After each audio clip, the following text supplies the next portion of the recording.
Hello, everybody, and welcome to Quantum Leap Revisited, a show that we do once a week where we talk about the classic Quantum Leap series, Quantum Leap, starring Scott Bakula and Dean Stockwell, not to be confused with that other Quantum Leap show that I don't consider a real Quantum Leap show.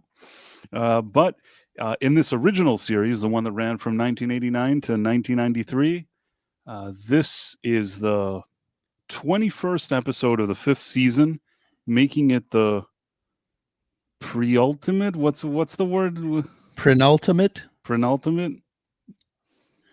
Yes, very exciting. Tex Rogers loves that word. Yes. So yeah, it's the one before the final episode, Ro. I cannot believe it. I was looking at the things. I was waiting, ready to switch my DVD after next week, and I'm like, holy crap! This is the last one, the last DVD, and the second to the last penultimate episode. Right, and on one hand, I'm really thrilled that we got to do this show and we got to go over all these episodes, and we did it in such an organized way, and with such great people hanging out with us as we were doing it, also with the other panelists. And I don't know, it's almost like it's a bit strange suddenly that there's only one left. Yeah, that feeling you're feeling, Price, is called bittersweet. Bittersweet, that's exactly what it is. But as I've stated, and that before we jump in and start talking about this episode, over the next few weeks after the final episode, which will be next week, we're definitely going to be doing a few additional episodes to talk about each season. So there will be at least 5 where we kind of go over it and try to talk about the highlights of each season. Maybe even with the help of the chat, and have like a discussion about episodes, like look at the list, look at what we saw, what we've done, how we felt, and try to bring out the best episodes of each season. And at the end, maybe a final episode, try to at least come up with like a top 10 or something, some kind of ranking system. We still have to maybe give it a little more thought, but Sure. I think it'll be quite interesting to sort of go back and see these highlights and also talk about it with everybody here. Yeah, I agree. And after that, there is another idea, and I think that you especially are going to like it, Ro. I keep planning to talk about it, but we haven't gotten there yet. But I think you're going to like it, and I think that it's an idea that I feel most of the people watching now will likely continue to enjoy this idea. I hope so. I hope so, but I think they will. I think it's going to be a situation where we can all hang out every week and do something that's fun that we're all going to enjoy. It'll be a bit different than the Quantum Leap thing, but that's over. But there's an idea here, and I think that you wouldn't believe it, Ro, but we actually discussed something like this a while back. And now we're going to actually hopefully make it a reality. Put it into practice. All right. Money where your mouth is. And I'm really happy to see some people here that I haven't seen in a minute. Yeah. Mary White 2.0 is back. I know she took a bit of a break, so it's always nice to see her. And always nice to see Marla Sharondoff. And Tracy's in here. I mean, Tracy, our regulars, that's one of the biggest reasons I love, and I have loved doing this discussion on the show, besides getting to know a show that most of the people in the chat and you guys on the panel have already seen. This was like my first time, but it's been kind of amazing to really see the people show up, week in and week out. And it's been really nice to interact with everyone in the chat, and everybody just seems really nice. I agree, and I think that what's nice is that we know them, they already know each other, they go off having conversations. Sometimes I'm trying to follow what they're talking about. Yeah. And we all kind of know each other's quirks, and we all talk about things, and it's a really fun environment. For sure. When we started this thing, I couldn't have hoped for a better atmosphere and sort of little community that we've built here that likes to hang out and do this. And yeah, I'm really, really happy we've done all of this. And sometimes there's people that are with us live, a lot of them that make it for the live stream, but there's also people that then do the replay, like the replay gang or whatever it is. And even now, from time to time, I see new people kind of listening to one of our streams and just saying, Mhm. "Didn't know you guys did this." Yeah. Then people start looking at other streams we've done, and there, I'm not saying there are a few streams out there that people talk about Quantum Leap, but I This like this is this is ours. the this is the best one. This is the best one. Why even go anywhere else? Right. I mean, listen, I'm not knocking what other people did. Maybe they did great, but I have a feeling that the way we do it has kind of it has like a cool feeling. You know what I mean? Between what we Yeah. do and the chat and everything, it has a cool vibe. And I'm not saying that the other people aren't cool. I'm just saying that we may or may not be cooler. And speaking of cool, we have There you Nicholas, go. the backyard Tardis. Sorry about being tardy. Right? That should be your new name. Nicholas, the backyard Tardis. Tardy. The backyard Totally. tardy. But no, it's okay, man. We understand. I appreciate it. You know, it's not easy to do all this, especially people that are working till late hours. There's some people in different time zones. I know for a fact that Sean loves being here, but he does work every night. He works like till very late every night, and that's his job. And Yeah. it's just not easy for him to do it. If he could, he would. Script. Hopefully, you know, we'll see him a little bit more, you know, within the next month or two. Maybe we'll see him a bit more. He ran into a period of time where he had a lot of work. He also, you know, some people here, they're kind of, and I can say that about Nick, are kind of independent contractors of sorts. It's basically sometimes you have a ton of work, and sometimes you know, it could be the opposite. Could say that about myself as well. Yeah, it's Yeah. I have days when I have next to nothing, and I have other days where I work 15 hours. So it is all and what the day brings, and so. The Dead Man says it's the greatest Quantum Leap community. I can't really argue. I can't really argue with that. Exactly. I tend to agree.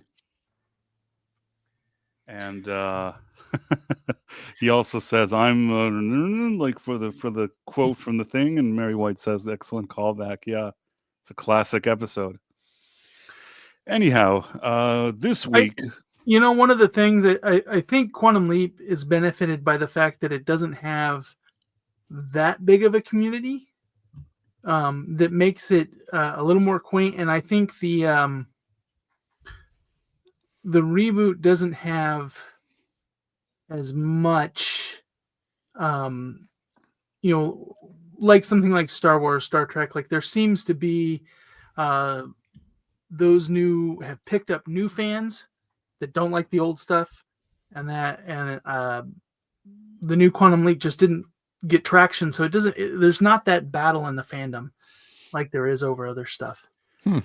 no, it doesn't have that kind of following like that go to Trek conventions. It's not that kind of following, but I feel like people that grew up with it and really enjoyed it or discovered it over the years, they have this kind of special connection to it, and it's a bit different. It's not 100% like other shows. It kind of does its own thing in terms of time travel, and I don't know. I've always liked it. So, And that's not to put the show down. I'm just saying for the fandom, it's a nice. No, it's a great show. It's a hidden gem. It's a hidden gem. It's not obvious to everybody, but it doesn't mean that it's not good. I like it just as much as some other things that people like. It's just that, yeah, it's more of a niche type of show. But I think that once you find other people that like it and you like it, there's kind of a special connection. I don't know how to explain it, but I think that's the best way to explain it. And regarding the new show, just quickly, and then we'll jump into this specific episode. The thing that really bothered me about the new show is that it didn't have the heart and soul of the original, and unfortunately, you know, not to, you know, dwell on these matters too much. I don't know how else to say it, so I'm going to try to find the nicest way to say it. Sometimes you look at a show and you say, well, a bunch of activists wrote it, and everybody looks at you and you're thinking like, oh, you're just being a douche. Like, why are you saying that? Now, in this case, there were literal activists that if you go to their Wikipedia page and put their name in, it says that they're activists, and they were they were holding like key positions in the writing of this new show. I don't think that science fiction should be like sort of driven by like an activist writer's room. And you know what? Sometimes you have activists that still know how to do good shows. You know, maybe they're very activists in their hearts, but then they produce really interesting and compelling stories. Unfortunately, these specific activists weren't amongst the ones that I felt like really were good at storytelling. And Well, yeah, it should be storytelling first, not hiring somebody just because of the Activision and it's like I'm trying to think. Sometimes you have a situation where I can't. I'm trying to think where recently maybe I saw something that was a bit activisty, but it was still very competently made. I see that sometimes, but all of Star Trek. I mean, Gene Roddenberry was a police officer before he was a writer. He saw a lot of injustices and a lot of stuff, and he wanted to be able to take a look at society through the lens of storytelling. And the only way he would have been able to do it is to disguise it as popcorn science fiction for kids. And everybody that knows and loves the original Star Trek knows that these stories, are deeply rooted in examining society and racism and bigotry and all that stuff that Star Trek fans, grew up, enjoying. Obviously we enjoy the stories, but when you peel back the stories, you take a look at the elements, you take a look at the DNA of what does the story mean, and how can I relate to it living in this world. So I think any good science fiction has some sort of activism that's part of the DNA, but I think the trick is to, like you were saying, don't drive that activism down people's throat. Just shape it in a story that is worth telling, that is compelling, and that is not like pointing fingers at you are wrong, and think of it more of a global way of telling the story. And I think writers today have missed that. I couldn't agree more with you, and I think your example is perfect. Star Trek is how you do that right.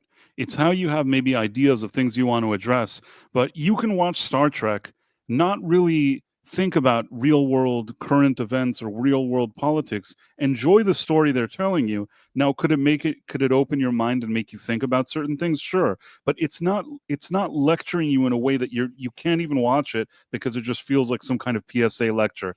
I feel like the original Quantum Leap, it did that well too. There were certainly episodes that addressed social issues, but it knew how to do it in a very kind of tactful way. And I'll just one quick example give, and then we'll jump into it for real, is the episode with Sam being a gay Navy officer, or his roommate was a gay Navy officer. If you remember that. Yeah. Ro, do you remember that one? I don't remember that, no. His roommate is gay, and he's like in some kind of in the 60s or 50s in some kind of naval college.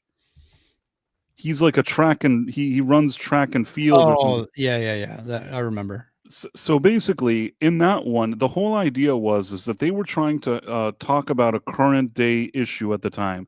Some people didn't think that people from that community should serve in the military. Some people felt that they should. And that was a conversation that people were having, just sitting with themselves and talking. And it wasn't like internet like today. It was a hot topic conversation. So within the episode, you have Sam giving his perspective and you have Al giving a different perspective, and they're kind of arguing throughout the whole episode to really reflect maybe what the conversation of the day was. And at no point, even in the episode, did Sam just say like, you're not a person for saying this, Al, like, I hate you, you're not a person. They're both just sharing their views and arguing about it throughout the episode, and at the end there's sort of a resolution of sorts to it that seems somewhat positive. It never feels like somebody's shoving anything down your throat.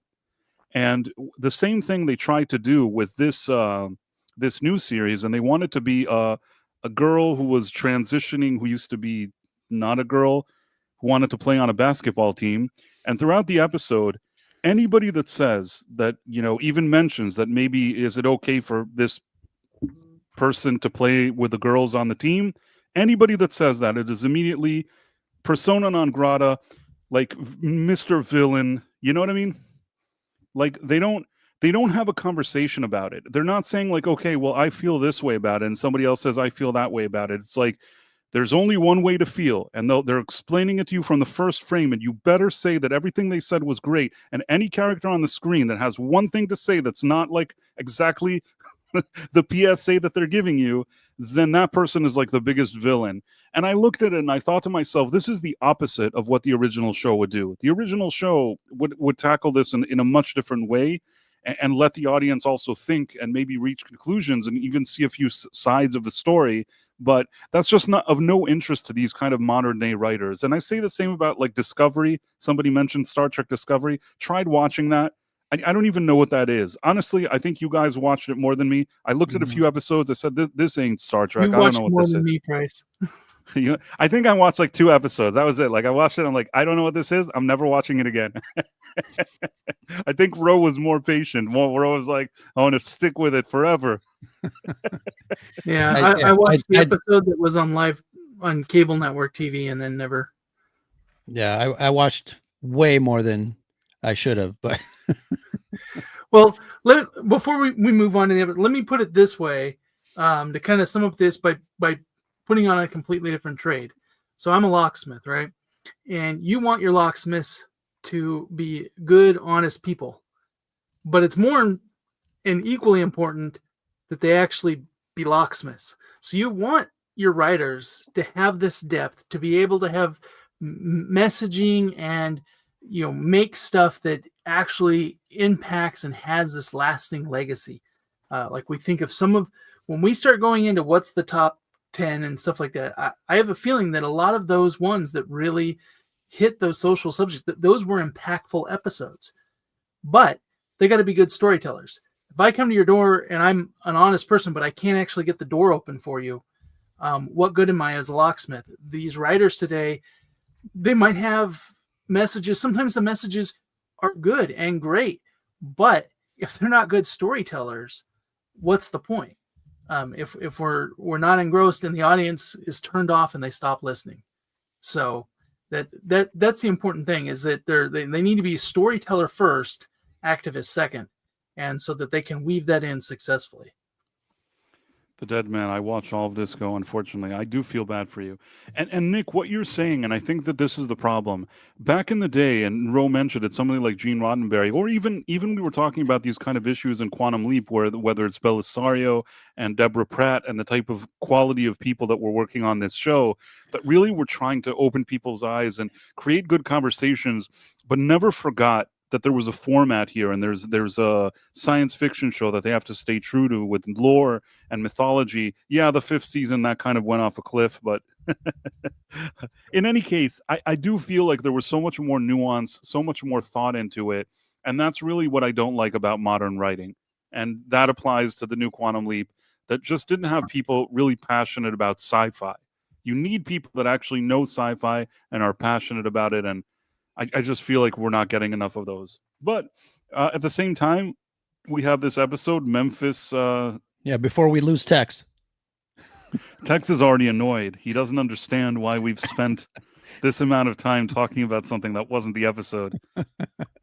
And now Memphis Melody, that's what it's called. Yeah, okay. So let's share this.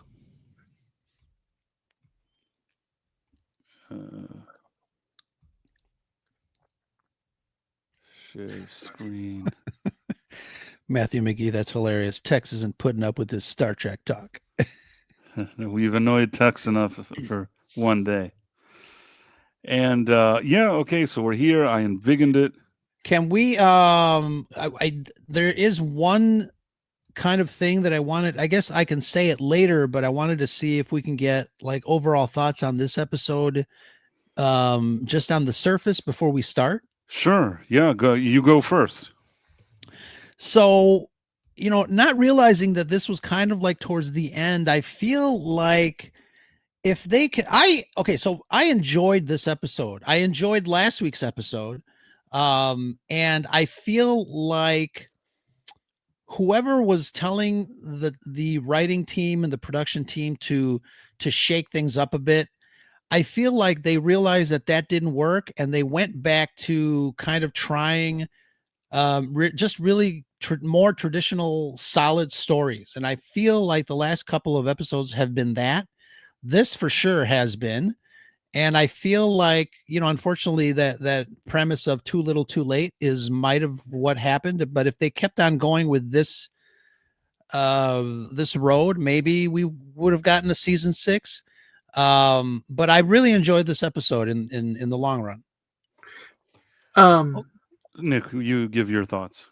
I was going to counter that. I actually think this is still trying to shake things up, because this is something new that we've had this season, is him going into famous people that are in history that people actually know. And I kind of expected to dislike this episode. I feel that some of my not disliking it may be because I'm just not that familiar with Elvis's origin story. I mean, I know some of it, the broad strokes, but I don't know like how he booked that first gig or this. So I could imagine if you are somebody who's really into Elvis and knows every little detail about all this stuff, if suddenly they were presented as it wasn't actually Elvis that did it, it was Sam and Elvis's body that did it, how that could be offensive to a super fan. Are you saying that this is Elvis's The Last Jedi? No, it's like the Harvey Oswald stuff, and some of the what was the one that we just did? I can't think of her name now.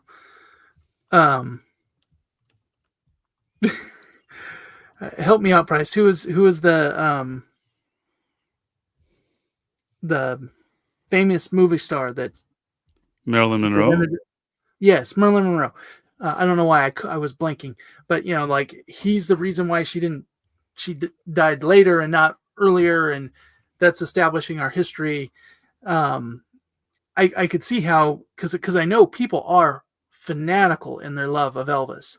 Oh yeah. How like attributing any of this not to the man himself but to Sam is probably sacrilege to some of those super fans. And I was worried that this episode was going to be that, like, his whole thing was Elvis was going to botch it and Sam had to fix it. Because that's kind of, there's been a couple of times when they've gone into something. I think the one where he did that, like couple therapy lady, Dr. Ruth. And the whole thing was he was supposed to get that couple together. And it's like, well, Dr. Ruth is a professional matchmaker. Why does she need him to leap into her life to make a match? That didn't make sense to me. And every time he actually accomplished anything, he was channeling her brainwaves. Like, that made no sense. So I was like, if they do something similar with Elvis. So I was kind of going into this thinking I was going to be upset, and surprisingly wasn't. But I would be interested if we have any like Elvis super fans in the chat. Like, did they mess with how he initially got his big break or whatever, and how they feel about it? Because I could see that having a major impact on how you would take this episode. Well, I wouldn't say super fan, but I am a fan of Elvis. I do like Elvis. I'm familiar with his music, with his career. It's generally an artist that I like. I wasn't offended by it, but the only thing. Hey Peter, I've been a fan of the Quantum Leap since the original run. Been following you guys' YouTube series since your beginning. It's a rare treat to catch a live stream. Well, we're really happy to have you here. Yeah. And I was just saying that before, that there's a very, very kind of consistent group of people that watches after the fact. And I really appreciate them as well. I understand that not everybody can make it for the live stream, but Peter, I was happy that you were able to make it. So that's very cool. When it comes to Elvis, it didn't necessarily bother me the mythology of lore of Elvis was being ruined. I didn't really care about that. But what I will say is that I didn't really feel like it was necessary to make this about Elvis. He could have just been any singer trying to help this other lady. And if this would like be in a season 4 or something like that, we would have thought, oh, okay, he's a singer and he's helping this other lady here, and everybody would have been fine. Once it's Elvis, it brings something to the table that I don't love. With that being said, it wasn't like a Leave Harvey Oswald. At least, Sam had something that he needed to do, and there was something at stake that Elvis could lose his career. So at least there was something at stake. If they insisted on doing this, it was one of their better ones. I liked it better than Lee Harvey Oswald. I liked it better than Dr. Ruth. Marilyn Monroe was a bit different because he wasn't physically Marilyn Monroe, thankfully. But that one was kind of dumb because they're like, oh, she made a movie. She wasn't supposed to make it. No, now she made it. Okay, dude, trust me, bro. And then he leaps. So this wasn't a dude, trust me, bro situation. You understood that Elvis needed to be somewhere in order to have a career. And now his career is about to slip away because Sam is trying to help this lady for no apparent reason. Well, it's funny though, because I thought, and getting back to what Nicholas was saying, I thought that this could have been the start of a new premise where he leaps into these people and he's supposed to do something, but it might have been a character study on Sam as a person to try and help someone that really needs help versus going with the flow and making sure that history is done the way it's supposed to be. I thought that might have been a really interesting turn of events going into a new season. He did that once or twice in season 4 where Al was like, this is what you're here for, but he'd see like a family or a person that he felt was going astray, and he would jeopardize the mission that Al gave him in turn for what he seemed is something that he personally wanted to fix. There was one where it was like a whole family, and he was, I can't remember. He was there to prevent one thing, but he kind of got sidetracked with something else going on. And so, but I also am a fan of Elvis. I grew up watching a lot of his movies too, but they're putting in this that like there was a way that Elvis got started, and then Sam changed how Elvis got started.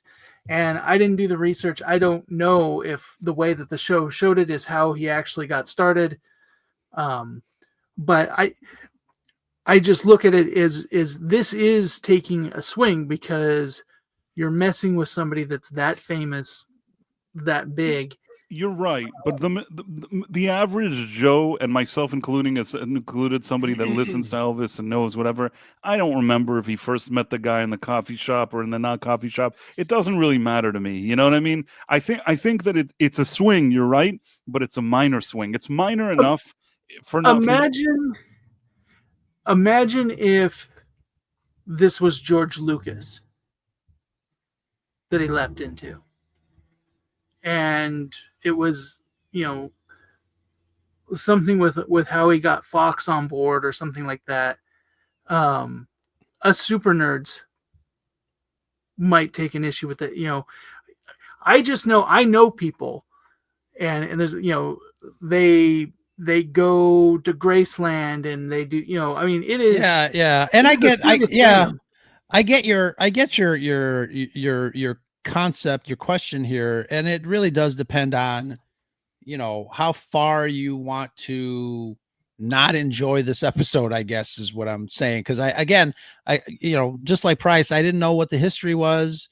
I just thought, oh, that's kind of cool. He's Elvis Presley. Let's see what happens. And I think, if you sit back and just kind of enjoy the story, the way it is told in this way, obviously we're talking about a dude that goes back in time and affects history. I think you'll be okay. I think it's fine personally, but I can see why I some enjoyed people. the episode. So I don't want to make it seem like I didn't enjoy the episode. This was something I had a concern about. Sure. Yeah. My level of knowledge, it didn't bother me, but I would be interested in how an Elvis You're super right. fan would think it You're is. right. There is somebody out there that Sure. probably saw this and said, "This annoys me because they're not accurate to his real audition or whatever it is." But for the Right. most part, I think that many people would probably be okay with letting it slide. Probably more people were willing to let it slide than people that were really angry, I would think. But I'm not saying that there isn't anything like that. I just don't think, I think that most people were probably showed enough goodwill here. In any case, Sam arrives. These kind of bad guys, they want to clip his hair. He realizes he's Elvis, and then it's oh boy. And the thing starts, and his friend shows up, and they punch these guys and get rid of them. Mm-hmm. And then I mean, it's kind of interesting that he leaps into an Elvis that's like not yet known, and he's just kind of scrappy and trying to get people to notice him, which is kind of funny because he's Elvis. Then you have this lady, this actress, Mary Elizabeth McGlynn or something like that. She's has a long history of voice work. She's been voice of like animation, anime. She's done so much voice work over the years. You look at her resume; it's like a million things. And I was saying in our chat, if Sean were here, we would be geeking out because he just started watching or rewatching Rebels, and she is the voice of Governor Price in the Star Wars Rebels series. Recently did a rewatch of that. Yeah. I actually I haven't watched that recently, but I did actually watch Rebels. Amongst all the crap, in my opinion, during the Disney era, Rebels is watchable. It's not that every single idea there I like, but it doesn't feel like maliciously mean spirited or something. And for an animation, there were moments that I genuinely enjoyed about that series. Far more than actually a lot of the live action stuff that Disney tried to do. So Yeah. it is what it is. You probably thought I was going to hate on it, but no, there were things that I didn't mind about Rebels. But again, when I think about Star Wars, and quickly, and we'll leave it alone. I don't know, we're going all over the place today, but when I think about Star Wars, for me, the main course is like the original trilogy. Prequels, they have their issues. I know not everybody likes them, but I'm okay with them. Sequels, I don't even consider them anything. But the live action, that's the movies. That's for me like the big deal. That's the main course. Rebels, it's like, how sometimes you're at a wedding reception and somebody walks by and there's like hors d'oeuvres on a toothpick? Right. That's Rebels. I get it. Like while we're sipping martinis and somebody's like, "Would you like a mushroom on a toothpick?" And I'm like, "Yes, of course. Like I'll have that mushroom." That's it. That's Rebels. It's the mushroom on the toothpick. As long as it's not the toothpick. The toothpick. Yeah, no, it's not the toothpick. I was trying to think of who would the toothpick be, but never mind. That's funny, dead man. Governor Price of Reason. Governor Price of Reason. That's right. Matthew Marcillo says Rebels is actually very enjoyable in the other series with Darth Vader, and even Ahsoka Tano is good in the animation. Now the live series is another ball game. Yeah, I don't know. The thing is that I feel like when it's not live action and it's animation, you can get away with playing around with lore and with different ideas a lot more. Because it doesn't feel like 100% connection. It feels like there's less at stake, so you can try different ideas out. And I'm more open to seeing things that are kind of out there if it's in animation. But once it's like, no, this is part of the real life, real life Star Wars, like the real live action Star Wars, I start having an issue. And to this day, I'll just say quickly, I don't think that they've properly transitioned anybody from that animated show into live action. I'm not really happy with the results of anything I've seen. No, and it's funny because Price has accused me before of liking Ahsoka. I did not like Ahsoka show. I like the character, but I really felt that show demonstrated that Filoni can direct cartoon production. He can write a story and he can direct that. But I think live action, he has a long way to go. And I think there's a big reason why he was given a movie and then that has been delayed and quietly not talked about. Not because I don't think he's working behind the scenes there in the Star Wars scene, but because I think he needs help. That's probably true. And I know that a lot of people are already very eager for us to jump into this episode. So I don't know how we got all over the place. We have to focus now. It's written text. It's written by Robin Jill Bernheim, whoever that is. I don't know who it's directed by, but directed by James Whitmore. I've seen his name. In any case, this lady does a lot of voices. Sam feels bad because she has stage fright and she sucks. And Al's like, Sam, you're Elvis. And he's like, you wouldn't believe it. He's in the waiting room. And then he needs to play here, but because he's not really Elvis, he's doing all this weird stuff. Does he play? He plays something that like that wasn't supposed to be. Remind me, what does he play here? He doesn't play like what Elvis was supposed to play here, right? Oh, he plays. What song was it? It was not an Elvis song. I think it was like a Christmas song. Right, there was something like that, and then and I think like for whatever reason they make a point of it because he keeps doing. I think he is pulling from like an Elvis Christmas song, but that first one I didn't think was. He does Christmas later, but this one it was kind of like a slow country song, which Elvis did some of that too. Sure, yeah, but that wasn't what made him famous. Right. You know, there were certain songs that he needed to play here to impress people, and he's not playing them because he doesn't even know what they are. And that's part of the problem. And Al is really slow in asking Elvis this information, apparently. And then at this point, he's like, hey, wow, why are you afraid to sing? You sing so beautifully. Look, I'll show you. And then she's like, Amazing Grace. And then he's like, look, everybody loves you. You're so great. Apparently you have the script, so you should know all these things, Price. I do. Marla Sharandoff. She doesn't trust me, Marla Sharandoff. She sent it to me very early on. She's like, for tonight. And I didn't. I actually didn't have time to look at it. It's hard to follow. Because I looked at it. I'll tell you what the thing is that in the script that Marla sends, first of all, it's the only script I have and it's the only thing I look at, but it doesn't really say who's saying what line. It just says lines, and I'm like, oh, Al said this, I think Sam said this. Right, yeah. And then this is a very important time in Elvis's life. In only 2 days, he gets discovered. And then he's like, you're not here to help Elvis. And he's supposed to, like, you know, help Sue Ann or whatever her name is. She works at the diner. Mm-hmm. And he's like, you have to help her, but you can't mess this up for Elvis. And really, I mean, I understand, like I said, it's better than Dr. Ruth and Lee Harvey Oswald for sure. It's better than the Marilyn Monroe episode. Out of all the kind of I'm a celebrity now, I think that this one is like the most pleasant one. And I think that part of the reason it's pleasant is that you could tell that this was an episode that Scott Bakula, it was in his wheelhouse. You could tell how much fun he was having that they let him sing these songs.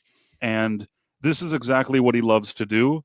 So maybe you were right, Ro, that at this point they were already suspecting that they're not sure what's going to happen with the show. Mm-hmm. And maybe it was an episode that they kind of throw Bakula a bone, like, hey, you want to be Elvis? Yeah. I am sure this is something he wanted to do. What'd you say?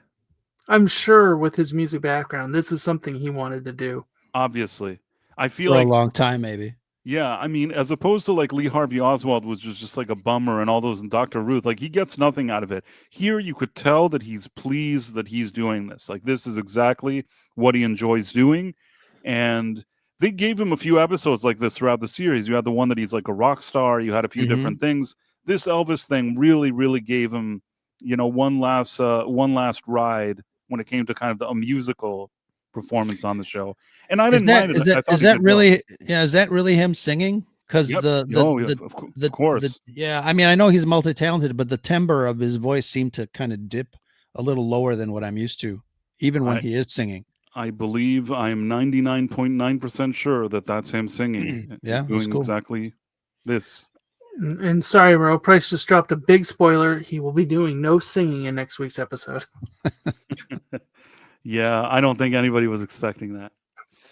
In any case, she sings Amazing Grace, and everybody's like, "You're so wonderful. You're so great." Ah! Oh no, I need to mute this thing. And You know what cracks me up is the fry cook in the back. He was always ready with his harmonica. always, He just popped out, and you'd see him like. I don't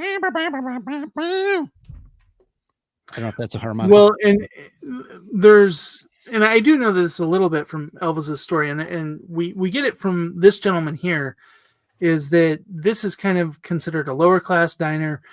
Elvis was a lot of times put down early in his career because he was viewed kind of a class that put him there on being treated as if he was black. Right. And later on, when he says, when the manager, when he's listening to that song, he goes, "I can't believe it. A white man with a black voice." Yeah. And that was one of the things that got him famous. And he got his start singing in choirs in predominantly black churches and, stuff like that, where he picked up a lot of his school and style, so to speak. true. So then, this Sue Ann's husband walks in. He's just like, "What are you doing here?" She's like, "Oh, we're just having some fun." "You're a lady, Sue Ann. Can't compromise yourself in public," or something like that. Yeah. And then, basically, I guess he's just unhappy with this whole situation. He doesn't want her to sing. It's like a different time. Back in that time, like, he wants her to be in the kitchen, making him pancakes or something. Mm. I'm paraphrasing, but you know what I mean. Well, it's interesting because, nowadays, people in the music business, because he likened later to a circus performer. And I feel like that is what people are now. It's more about how crazy they can look while singing than it is their talent. But have you seen TikTok? but you think of his generation. We had a previous one where they had a failing marriage, and I think Scott was playing the wife, and the guy just couldn't understand. Like, I provide for you, I do this. Like, why do you want more? Because from his perspective, he just couldn't understand that. And this gentleman's kind of of the same mindset. He's from a super wealthy family. His wife is not going to need to work. And the idea that she would have to go out and go on a stage and perform like that for other people is embarrassing, as if somehow he was failing to carry the family. So, but he does come on very strong. He sees Elvis as somebody who's got a reputation for, wooing the ladies. And here he is singing with his woman. And, but we'll get to it. I like how they resolve it. By the way, Ron, I don't think that you're istophobe for saying that black people, have better rhythm. I think that makes sense. They are better at music, and I don't have to say they're better at music, but they have historically, I think that they've had more of kind of a natural connection with music. Yeah. I don't really know how to explain it. Yeah. It's a strange thing. I think it's more about culture. The culture you're brought up with, how important that is in your culture, That's not to say that whites don't appreciate music. It's just something that, I don't know, like, sometimes, like with any skill, you either have it or you don't. I mean, whites are also, this is such a weird conversation. Whites are also good at, can be good at music too. But also, I don't know. I don't know if today every person this generation is as good as previous generations. Right. All I can say is that at those kind of 40s, 50s, 60s, especially the invention of jazz and blues and all that stuff, all the foundations of later what would be rock and roll, and just even R&B and a lot of music genres and everything that we have today, it really relied on a lot of music that black music that kind of laid the foundation for it. So don't really, I'm sure there's a lot of people that can come up with a lot of interesting ideas or reasons why, but I think that credit where credit is due. Yeah, So, and but I mean, I think a big part of it is culture. I mean, when you think of historically, like if you went back to medieval times, Ireland and stuff, and Irish jigs and stuff like that, that would be there. What was the most popular music? But you think about the culture that they have coming up, that's like a big part of it. Plus, it's a way of, we're not dancing around. Like there was a lot of impoverishment and stuff like that, and music was a way to get out of that or to lift. So I think it comes from a background where that becomes a more common thing. But I don't think it's because necessarily just because of their race, but that culture, that background, what they grow up into can forge that and make it be a bigger part of their life sometimes. there's a lot of different reasons how it could influence culture or whatever it is, but the facts are they did lay the foundation. Even the Beatles, I remember seeing interviews, some really interesting ones. This is a very slow show with a lot of side issues. I don't know if he's referring to us or to the No, he's Elvis referring one. to us. Referring to Yeah. us. But I'll quickly say this: I've seen interviews, old ones with the Beatles, that maybe not even that old, that they were saying that when they wanted to be musicians, were listening to all the top black artists. That's what interested them. Maybe they listened to Elvis too, who was obviously influenced by that. But for them, there were these big names of black artists that they would listen to. And they said that they were surprised when they kind of learned, because England was different than the U.S. when it came also to, race relations, things like that. They said they were surprised that they weren't treated very nicely in the U.S. when they learned that, because these were the records that they would be listening to and kind of their heroes. So a lot of interesting things, and Well, certainly, it gets interesting when you look at some of that stuff, because when you look at the kind of some of that fact, you had a time period when white singers were doing blackface because of that popularity, and then you had in other countries like South Africa where they weren't showing on any of the albums what the people look like because they didn't want them knowing that their favorite artists were black. So they're definitely a big part of the music industry.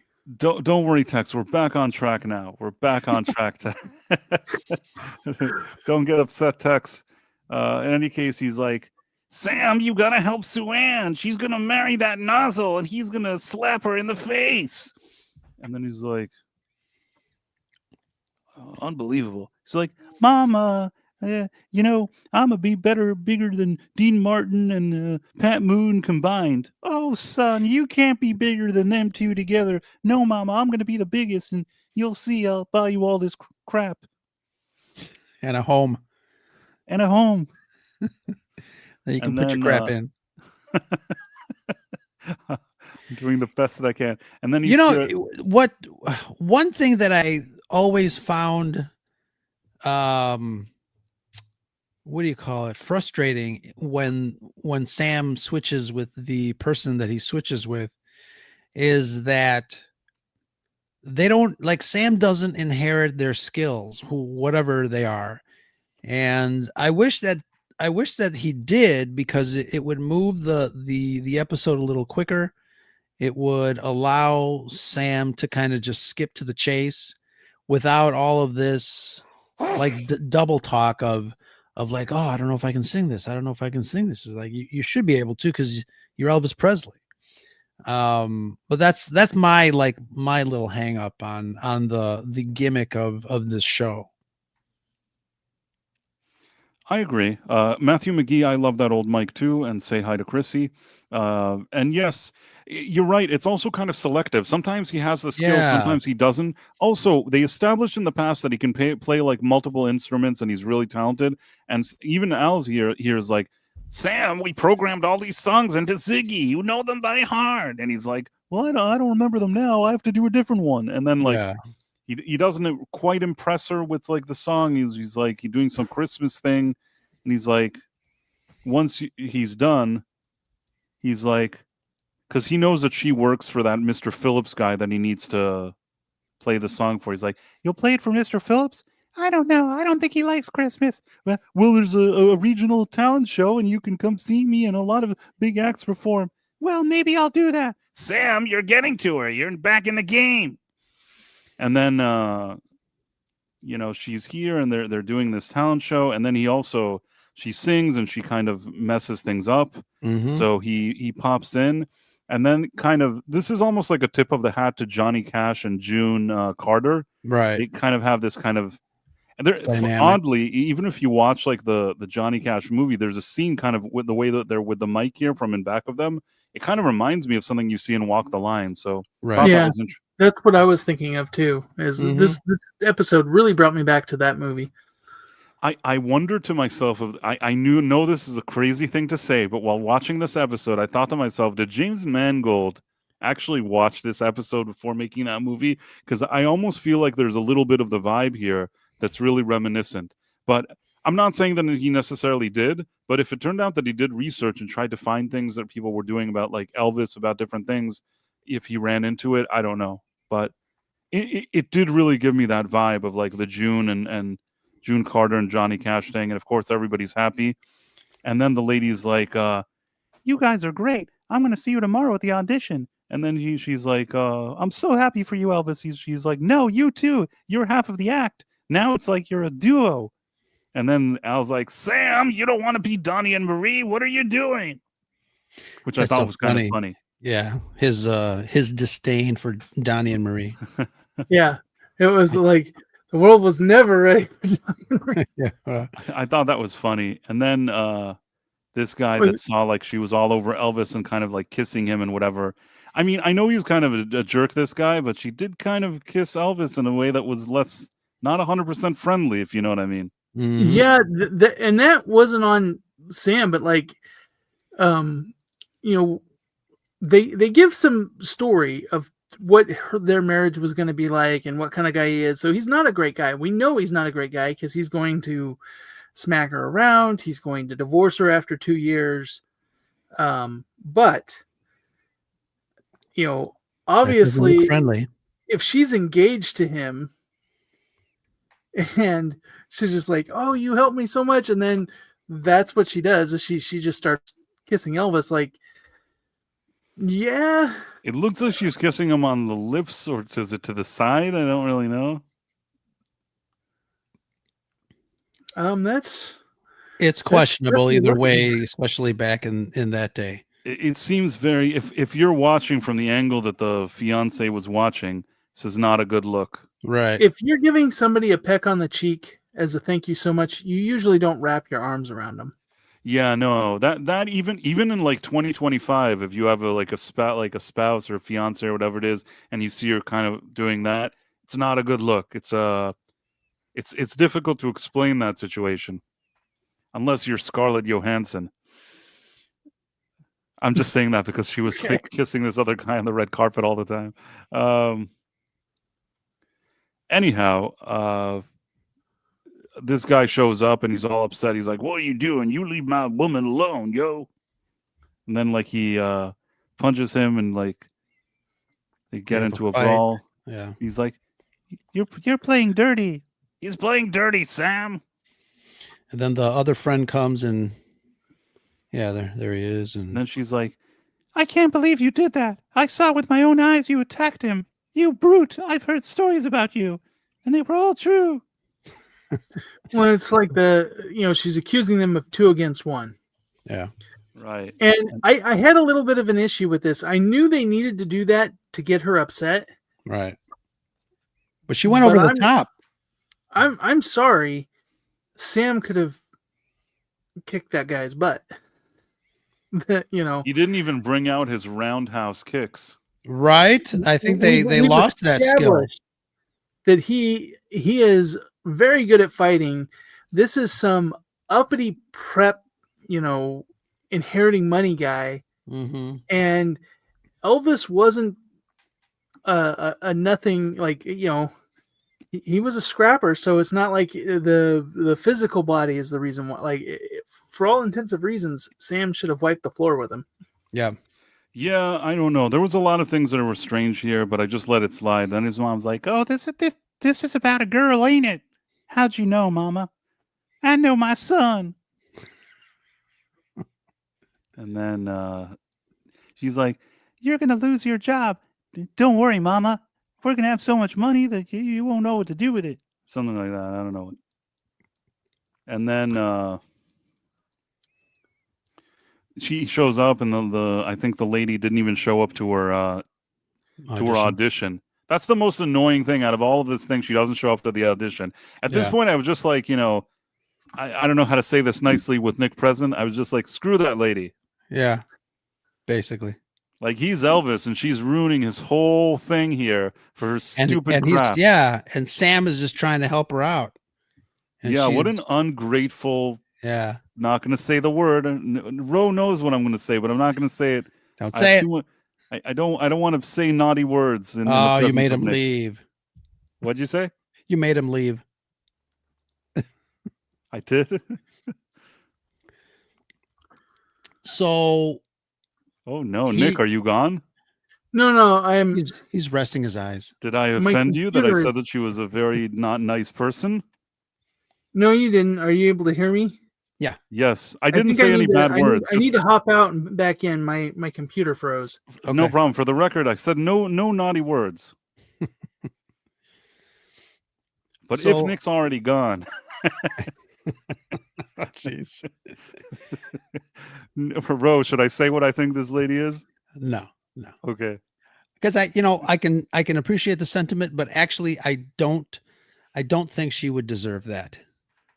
Matthew Marcelo says it rhymes with witch, right? Yeah, it does kind of rhyme with witch. That is true. She is a real witch. That was our PG version. So he runs 8 blocks to try to get her back to do another audition. Right? She's like, "What are we doing? What are we going to do an audition? I can't do that. I need to marry my husband and bake cakes in the kitchen, yo." And then he's like, "Fine. All right, goodbye." And then he runs and he's like, Mr. Phillips. So they got the address right, but the look of the building wrong. Oh, sorry. He actually convinces her to come to the audition. Yeah. Because he basically says, you know, if you don't try, you'll never know. And at least you tried. And if nothing happens, then you can still go out and marry your dude and bake cakes and have children in the kitchen, whatever. Right. And then, but this is the part that again I got annoyed. Like, he's already here. He's late because of her. She's going and she's not. She's like, oh, this is the part that she's like, see, it wasn't even meant to be. There's nobody here. It's like, there's nobody here because you made us late. Right. If you didn't keep playing these stupid games, they would have been on time and done whatever they needed to do. She's like ruining everything, this lady. I'm sorry. I know I sound insensitive, but she's ruining everything. And not in a good way. Like, at this point, I felt like I don't ever want to see this lady. I don't want to ever see her again. Like, screw that. Like, I just want him to have a career. But he's here and he's like, Sam, it looks like he's having dinner. I mean, he's at a diner having dinner. I mean, lunch. That Mr. Phillips or whatever his name is. Right. Dinner at 1 p.m? Right. So then Sam's like, Mr. Phillips, I was here at the audition. Well, you weren't there. There was a no-show and you weren't there. Ha! See ya.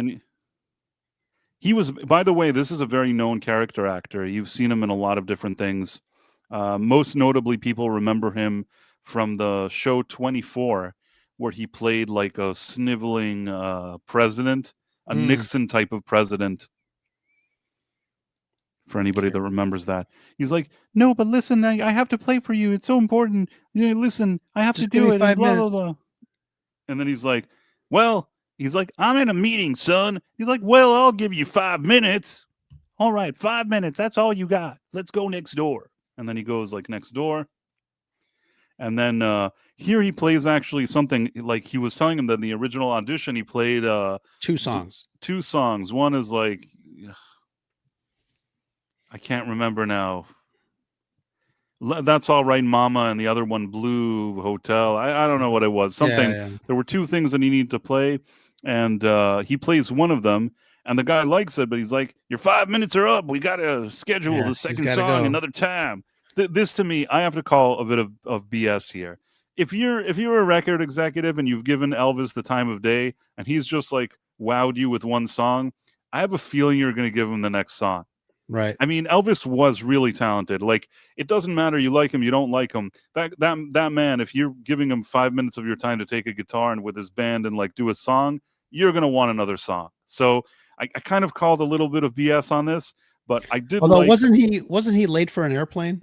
For I like guess maybe an air that would be the flight? only way. I will say Scott Bakula here performs the song well. I think he probably recorded it in the studio and then this is like replayed for him to sing it Okay, here. yeah. But in any case, does a good job. I think that Scott Bakula was called upon here to do what he does, and he did it well. Yeah. Keep in mind that there's no auto tune and weird things during that Right, time. back in the day, right? Yeah. Yeah, back in the day, like very simple equipment. There's not even a lot of like computers recording audio and things like that. Basically, No, it's all analog.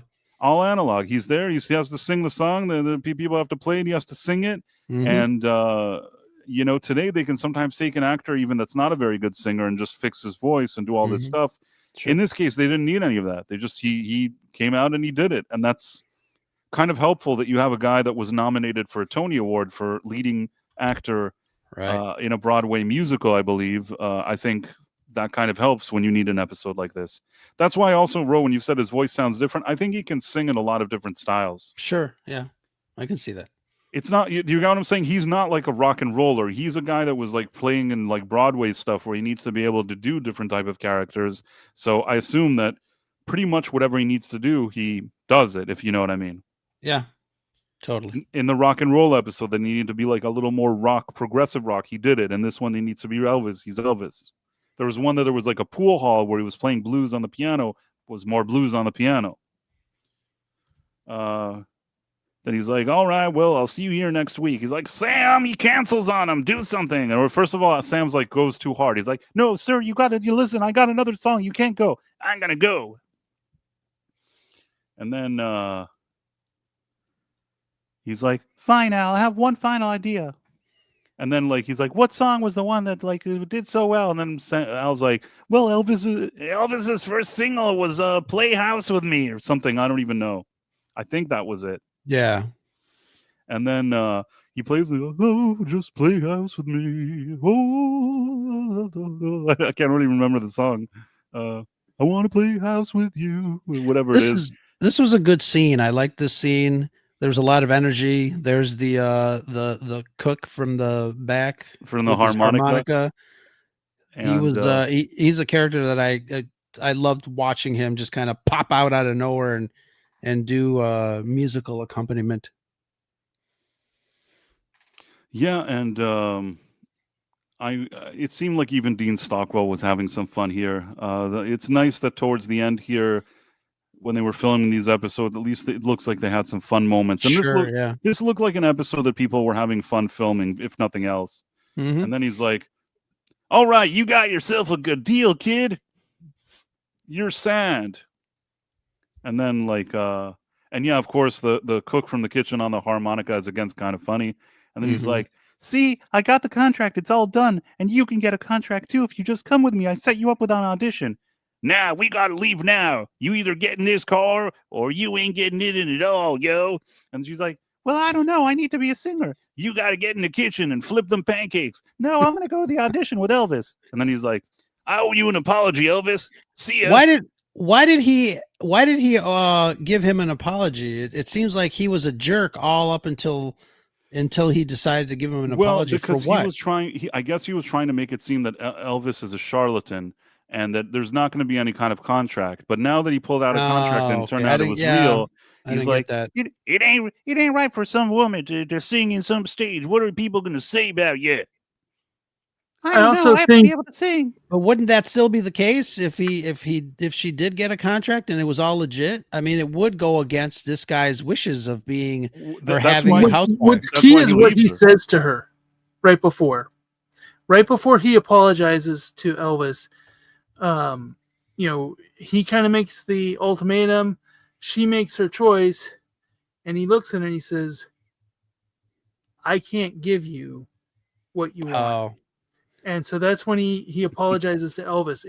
It's that he couldn't see. He was convinced she was going to be happy. She was going to go with him, and he just needed to get her over this. But when he realizes that this was going to be a mistake, their marriage was going to be a mistake, she was not going to be happy with him. I think it came too soon, though. It was, I don't know. And obviously, this is the end of the episode. You got 45 minutes. It's right. Yeah.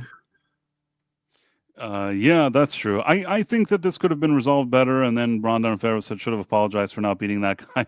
But probably true. He never comes off as nice or honorable. The honorable thing is that he admitted that I guess Elvis isn't a complete charlatan because he got a contract, but he's still like, I can't support a woman that wants to go sing. I'll see you later, yo. And then, well, I think he's realizing that, he didn't know what's best for her. He wasn't going to be able to make her happy. So he was convinced that, that Elvis had bad intentions. And then, yeah, I guess so. And then Al's like, Sam, she's going to be an artist. Not as known, but she'll sing at the Opry just like she always wanted. You did it, Sam. And then it's like, oh, you did it. You're so great. You're the best. Woo! And then he arrives, and not only is this Jack Dalton from MacGyver, he was also in the first episode, in the pilot episode, as I think he was Ernie, the psychiatrist. I don't know. In any case, we saw him in the first episode. We're seeing him here in the final episode. And Sam arrives at this bar, and he picks up a drink or whatever it is, and he looks, and he sees himself in the mirror. I know. That was a surprise. I'm like, ooh. I said to myself, yo. And I don't remember how the show ends, so I was kind of like, that's going to be interesting. So even though Tex Rogers was worried, Weird Ernie and MacGyver. Yeah, that's what I always think when I see him too. I think of Jack Dalton. Thought he was the guy in charge. I think he was the psychiatrist or something like that. He was in My Cousin Vinny too. I think maybe he was a police officer. It's funny, he was the police officer, and the guy that played Fred Munster was the judge. Fred Gwynn or whatever his name is. Mm-hmm. But now Tex Rogers is relieved now. You know why I thought it would be okay, Tex? Because like at least like 30-40% of this episode they're singing. So I figured we'd get through it. Legally Blonde 2, I guess. I can't remember now. He was in Babylon 5 too as well. I did not know that. But in any case... he's a great actor. He is. And he was even in the bad MacGyver reboot. He was? What did he do there? He played a police officer, but it was fun to have him play a skeptic and trying to figure out what the MacGyver crew was doing. But sadly, that show did really bad by his character. Julie Evans says in the next episode, Sam sees a mirror image that he hadn't seen in years. That is true. Bruce McGill was also in Animal House. He's a veteran character actor. He's been in a lot of great stuff, and I've always liked that actor. So it's nice. It's nice that they brought him back here. When it comes to the new MacGyver, I want to tell you something. I actually, when that show came out, watched the first few episodes, was very disappointed. That guy didn't seem like MacGyver to me. I'm sorry. Like that guy, I never bought into him. He seemed like too much. He looked like he came out of like a fashion model magazine. I don't know how to explain it, but like Richard Dean Anderson, I believed he was MacGyver. And that new kid that they brought, I didn't believe him. And if I can't Well, believe that he's he was MacGyver, then he's more not of MacGyver. a tech guy MacGyver than a hockey enthusiast MacGyver. But um, I'm sorry, I the can't tell show you. got better after they got rid of the character playing Jack Dalton on that show, and they got back to kind of what the formula was. But that is a show that I stuck with way too long. Yeah, I got like through maybe it two was bad. episodes. It was basically as we're losing Tex again, and I know he's really got to go to bed, but they basically wanted to make Burn Notice and use the MacGyver brand, and they failed at being either Burn Notice or MacGyver. Yeah, they also did some weird things. They tried to do like Magnum PI, and then like Higgins is a woman and he falls in love with her. I don't know, man. That all kind I of really annoyed like me. the Magnum PI reboot, and it is different from the original, but I like it as its own thing. I gave that a chance, a few episodes. I was disappointed with that as well, and I'm just like, can't do it. Out of all those reboots, the only one that kind of became a guilty pleasure for me, and I don't know why. I have no explanation. On the surface, I should have not liked the show, but I actually did watch it. Was Hawaii Five-0. Hawaii Five-0. I don't know why. I mean, I'm familiar with the original show, and it does its own thing. This new one was very different, and they really made it just like a more kind of cop drama-y type of show. But something about the cast, especially in the earlier seasons, I thought that they sold the show well. You're watching silly things, it's cop drama stuff, whatever. But I thought that they had something fun going on. Somehow, See, I like Magnum better than that. No, I But think that like early seasons of Hawaii Five-0 reboot better than Magnum. Magnum, I really tried a few episodes. I didn't suffer as much as like the MacGyver one, but that too, I don't know. Sorry, I know the real Magnum PI, and then that just I didn't buy into it. I don't know. I like them both. They're very different shows. I mean, they're as different as Battlestar Galactica and Battlestar Galactica reboot. But we're going over Tex Rogers' head. You need to watch MacGyver, Tex Rogers. It is a great show. Yeah, the son of James Caan, like Scott Caan, I thought that he brought kind of a lot of levity to the Hawaii Five-0 one. I kind of enjoyed seeing his interaction with the guy that played McGarrett, who was pretty good at the action stuff. For a TV show, like a primetime TV show, I thought it had some pretty decent, like kind of action and cop stuff. Again, I wouldn't give it any awards here. Rambo and Downtown Hawaii for me. There was something that had something charming about it. I didn't hate it, but again, I wouldn't call it great. I didn't hate the show. That's all I can say. In any case, how did we get here, Ro? What were we talking about? That's what Tex Roger has been asking for since the beginning. Yeah, right. Tex Rogers. We you know, what a trooper hanging in there. Today.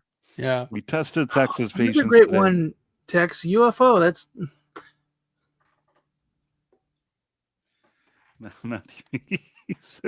Matthew McGee says poor text. Hawaii Five-0 was good, and they didn't overdo it with callbacks to the original. Yeah, I thought it was pretty cool. You know, they did all right. What I would have liked with MacGyver was if they at least would have made it that maybe the original MacGyver was the kid's father. I remember the final episodes of MacGyver, the TV show. He seemed to have a son. He had like, well, maybe it was Brandon from Beverly Hills 90210.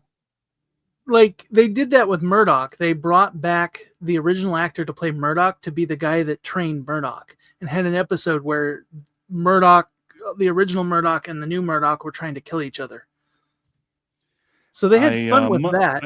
I think I kind of missed that, but all I'll say is that if they would have brought like Richard Dean Anderson as MacGyver, but now it's like his son that he's raised and taught a lot of stuff, and that son is MacGyver, and maybe they cast an actor that I believe more as MacGyver, I would have been more supportive of it. But somehow they tried. Unfortunately, they couldn't at the time. I recall maybe reading that. I think he wasn't cooperative, but maybe I'm wrong.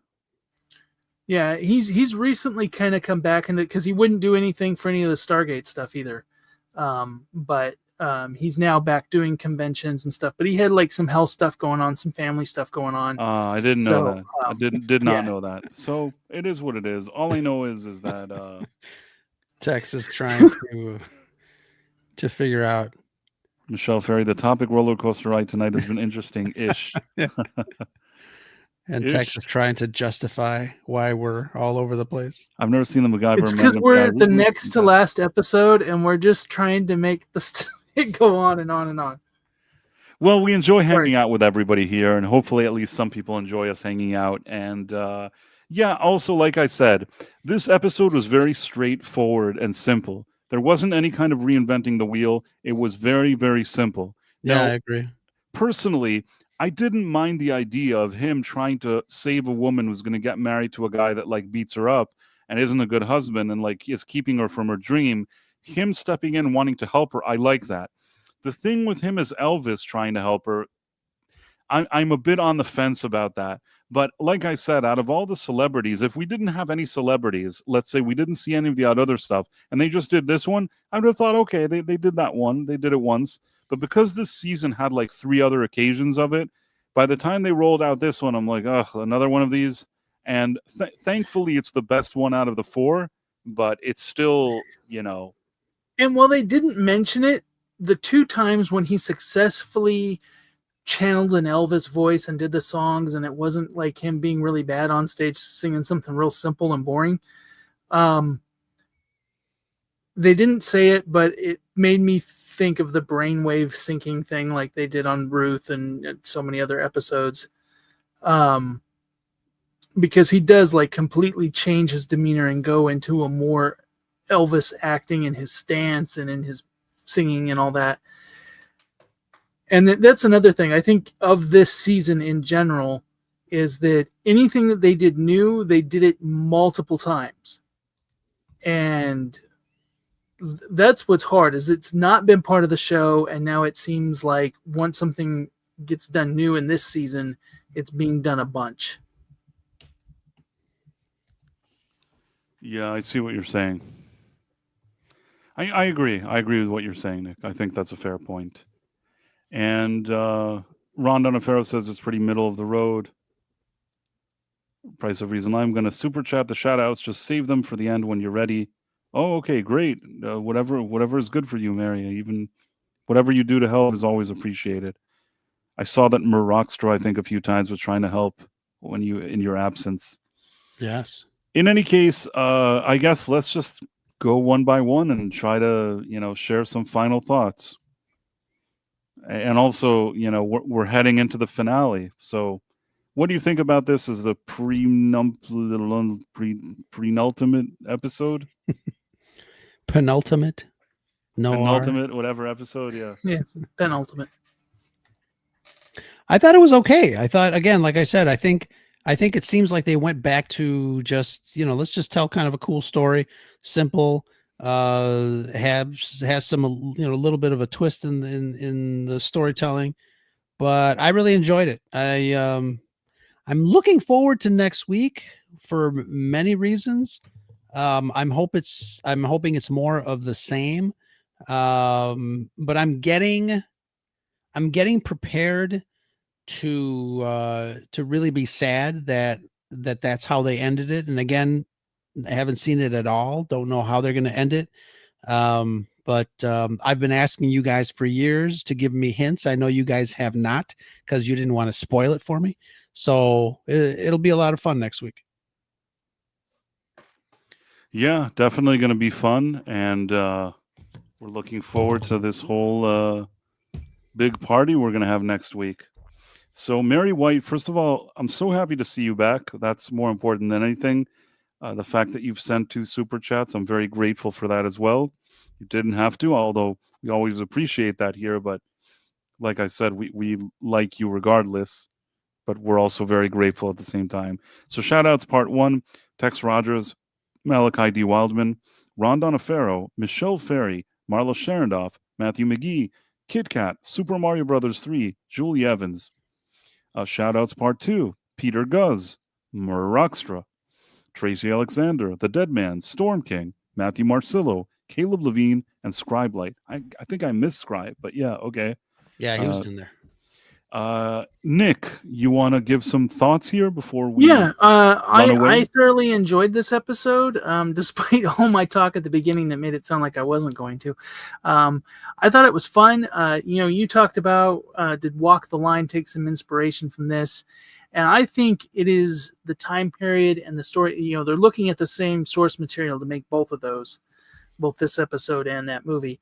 And I think there is kind of it's an interesting time period and an interesting scene. I think much more interesting than the music scene now. Just kind of that revolution that was going on in music at the time, and it having kind of this new vibe, new sound, but also kind of holding true to some of what was the basic standards of talent and stuff of the past. And I enjoy that. I enjoy kind of that era. But it also, I really, something we didn't talk a whole lot about, but I liked the scenes between him and his mom, and him just promising his mom the moon because he knows that Elvis is going to be able to deliver it. And all in all, this was a feel good episode. And we needed a feel-good episode, and I'm glad that I'm hoping next week I'm just as happy with, because I want to go out on a good note, despite being a season that kind of had a lot of low notes for me. Yeah. Yeah, I do think I agree with what Ro was also saying. The past few episodes felt a bit of a rebound. At least we got a little bit of some decent quantum leaping before the end of the season. I think when all is said and done, and we'll have a stream to discuss this whole season after we finish watching the episodes, and then do each season talking about the different episodes. It's not going to be easy, but I think we can scrape at least 5 pretty decent episodes from this season. I want to say 5 to 10, but I'm not sure. But 5, I think we can scrape. Maybe 5 to 7. Or at least 5. 5. I think maybe 5. But we'll see what happens. And yeah, if you guys want to add something before we head off, because we're doing that soon. But if you guys want to still say something, Ro or Nick or anything. I didn't say this, but if you're not subscribed to Ro and to Nick, you should be doing that. Give me a second, guys. Talk about something. Let me put the links in the chat here. Again, the chat. You guys are rock stars. Thanks for hanging out with us on this Thursday night when we do our little quantum leap hangout and discussion. You guys make it a lot more fun. So first of all, this is the link to Ro's YouTube. If you're not already subbed, I know a lot of people here in this chat are, but if you aren't, you should be. And now I'm going to share Nick's. I would be interested in the chat, because we've complained about doing the famous people, but from the chat's perspective, or from either of you, who's somebody, if they were going to do somebody famous, that you would want to see done? That's a good question. George Lucas. Yeah, that was a thought that came in my mind. Or Gene Roddenberry. But yeah. There's it would be interesting to the show has avoided direct politics. I know we had the one episode where Price didn't like the background character getting a little political, but what if could you have seen him going into a president? I mean, I think, yeah, I can see that. I think, it was a different time. So it would be a higher stakes. He hasn't really had something of that, even if it wasn't the president itself, but if he was somebody in the inner circle in the White House, Secretary of Defense, Vice President, whatever, that is something that they steered clear of, but could have been an interesting high stakes episode. Ooh, Tex Rogers got a good one. JFK during the missile crisis. That would have been right up my alley. That would have been that. I would have liked that more than Oswald. Yes. Oswald Yeah. was really a bummer. I feel like Oswald was one of the low points of this series, along with maybe the one that like he's a vampire. I know everybody's going to say the one that he's a chimp, but you know what? The vampire and the Oswald No, one. I like the vampire better than the chimp. This is But- this is very difficult for me to accept. The vampire one, I struggled to get through And the Sean episode. likes the vampire one because he was very disappointed he missed that episode. The dead man says Trump. Actually, there was one episode that I think he talked to Trump. There was like a Yeah, kid he was in the back seat talking of about a real estate, cab. right? Yeah, and I don't know. Well, we probably don't want to get into that, but if either of you saw him on, I think that was Jimmy Fallon, where he I redid think it was that Stephen episode. Colbert, but maybe I Or was thought it? for Yeah, Stephen- probably Colbert. Colbert, yeah, because it came in my feed the day Colbert show ended. Yeah, Somehow I mean, the the thing AI is that this was many years ago, and at the time, like it wasn't as it wasn't completely mean spirited. I remember watching it; it was kind of silly. I liked seeing Scott Bakula, even in that stupid thing. But yeah, listen, I'm going to also say something that may surprise you. There's nothing wrong with late night people making fun of politicians, and the president is not immune to that. The only Oh yeah. the only thing I'll say is that back in the day, you had a guy like Johnny Carson or even those kind of Jay Leno or those kind of people. They would come out, tell some jokes. If they wanted to really do a ribbing to a politician, they were able to do it. But then they didn't forget, much like we were talking about, the entertainment factor. Then when they got to the interviews and the kind of stuff that they did when the guests arrived, they really focused on giving the audience like an entertaining good time. And I feel like these more recent late night hosts just started becoming like political pundits. They just, instead of having these cool sketches or having these like fun guests and all these conversations, I feel like they spend too much time, on politics, with the exception of maybe Jimmy Fallon, who I feel like out of all of them is trying the least to talk about politics 24/7. The only thing I'll say about Fallon is that his humor for me is a bit more childish. Like, I think that he makes an effort to be more entertaining than some of those other ones, but when I compare it to somebody like Johnny Carson, they're not even in the same league. I don't think Tex is even in the chat anymore. What do you say? Tex is upset. I don't think Tex is in the chat anymore, but oh no, he's still there. He's still here. But you know what? Yeah, Fallon does come off kiddish. He does come off as more of a nerd, and so I will sometimes watch his skits on YouTube. I miss Conan. Conan to me was very funny and liked to make fun of all sides. I agree. but- Conan, I thought was better. I really wish that NBC would have given him more of a chance, Conan, because I understand that Jay Leno leaving at the time was a big problem for them with the sponsors and everything, but maybe if they would have given Conan some time, he would have grown on some people. I didn't dislike his humor, but it is what it is. We're not going to solve the late night issue. Well, I mean, problems. if we're being honest, late night, Saturday Night Live, all that kind of stuff, what's killed it? YouTube's killed it. It's this is the platform that now anybody and everybody is able to give commentary on the day's news. And when people go out and they do the talk show circuit, they're also going on podcasts. You have these stars going on some of the bigger podcasts and stuff that are being made for a fraction of the money. And they get out to a wider audience that are getting more views. And that's what's really caused the downfall of these late night shows. Yeah. Jimmy Fallon is so unfunny to me.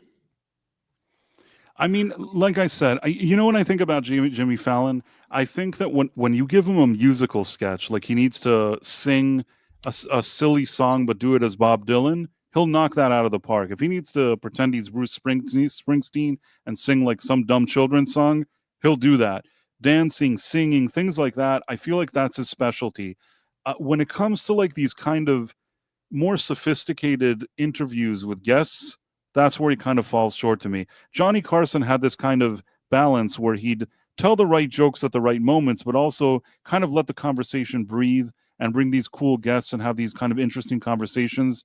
I just feel like Jimmy Fallon doesn't have that type of confidence that Johnny Carson had. But that's just my opinion. I will even say that Jay Leno, who was very professional, was also not as good as Johnny Carson. Oh No, no, Leno Johnny was Carson's the king. overrated.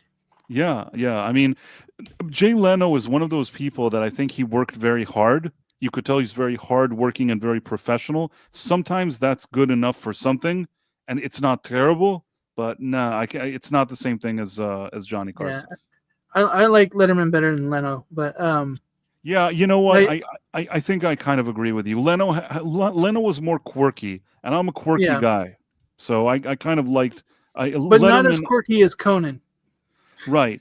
Conan was quirkier than Letterman, but I feel like Letterman and Conan were more suitable fits for me. I guess for the average kind of middle America person, maybe like Jay Leno was more kind of a consensus. But I felt that Letterman and Conan So were a bit more Ron interesting. Donofrio is kind of bringing out some of the things that, like, I think where Fallon shines is that like when Stan Lee died and he got all the cast of Endgame to sing the "We Didn't Start the Fire" song, but rearrange it to the MCU. He does things like that I feel have production and interest. I would not sit down and watch an hour of his show. I have to say to Tex Rogers, yes, Tom Baker is my favorite doctor. That's absolutely my favorite doctor. He is the GOAT. He is the GOAT doctor. Go on, Nick. Mine's Patrick Troughton, but Tom Baker is great. Patrick Troughton had a lot of responsibility because if he couldn't sell to people that he's replacing William Hartnell, that whole show would have fallen apart. So I give a lot of credit to Troughton that picked up the baton and continued that portrayal and convinced people that he was the doctor. I don't dislike him, but also a lot of his episodes are missing, which is a problem for me. So he never gets a fair shake. A lot of what he's done is missing for me. Audio-wise, though. Good stuff. I don't like listening. I need to see the thing. I don't like all those recreations. I want to see him do the show, but I think when it comes to that, he's one of the hardest doctors to recreate because it's so much about his physicality. John Pertwee was my favorite. I like John Pertwee. You know what? From especially from the classic Who era, really like John Pertwee. But Tom Baker for me is still like the GOAT of all eras. And David Tennant, he was good. I won't say that he wasn't, but in recent years and also his second tenure and all that stuff kind of stained his legacy. Between his personal behavior and his return to the role, which in my opinion was a disaster, it's kind of like when Michael Jordan went to play for the Washington Wizards, but worse than that, because even he played for the Wizards, but nobody cares about that today. You remember him in the Bulls, but with David Tennant, it's hard to forget that he was in that annoying second tenure of Russell T. Davies and kind of blew it. But that's just my personal opinion. For Ron Donofrio's thing, Classic Who is great, but it is its own taste, and it is a lot slower than current modern media. I will say that it's the most different from the current show, but the William Hartnell episodes have a lot of production value in them, and it's very much a different flavor, but it is really good. I think that the original one, I'll say that quickly and then we'll run away, is that it almost feels like you're watching a stage play in some of those earlier seasons. And I don't mean that in a bad way. It's as if you went to like a professional theater to see the best actors put on this crazy science fiction theatrical performance for you. I really like those for whatever they are. I'm trying to remember what it was, but for the background actors in a lot of the episodes that were the extras, it's whatever the British version of like Broadway is. They would pull actors from that to play the background. West End, yes, for sure. Those, especially the early years, had high quality actors in it for sure. And now we're going to run away. You get cavemen acting like they're Shakespeare. And on that wonderful note, guys, it's been a pleasure to hang out with you all. We really did. Sorry, Tex, we got to the last minute. Nice to see you, Tomahawk. And let's end the stream. Bye.